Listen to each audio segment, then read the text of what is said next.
আজ আমি বাড়িতে বানিয়েছি মটন বিরিয়ানি আর চিকেন চাপ। তো এই জিনিসগুলো করতে অনেকটাই সময় লাগবে, তাই আমি খুব সকালবেলা উঠে গেছি। সকালবেলা থেকে উঠে এই সমস্ত সব রেডি করে নিয়ে শুরু করে দিয়েছি।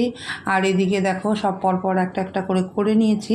আর এখানে না আমি ঠিক করেছি যে আমার ভাইওরা তো আসবে, ওদের উপলক্ষেই আমার এই জিনিসগুলো বানানো। তো ওরা আসার আগে আমি জিনিসটা কমপ্লিট করে নেবো। তো সত্যি সত্যি ওরা আসার আগে আমি কমপ্লিট করতে পেরেছি। আর তারপরে এই জিনিসটা করার সময় আমাকে আমার হাজব্যান্ড একটা ব্যাপারে হেল্প করে, সেটা হচ্ছে বিরিয়ানির মধ্যে যে জিনিসগুলো একটু মিক্সিং করতে হয়, যেমন মিঠা, তো বিরিয়ানি মশলা, তারপরে হচ্ছে কেশর দিয়ে দুধ দিয়ে যেটা দিতে হয় সেগুলো একটু উনি দিয়ে দেয়, আর বাদবাকি সমস্তটাই আমি করি। আর এখানে আমি 1.5 কেজি চালের মটন বিরিয়ানি আর 2.5 কেজি চিকেন চাপ করেছি।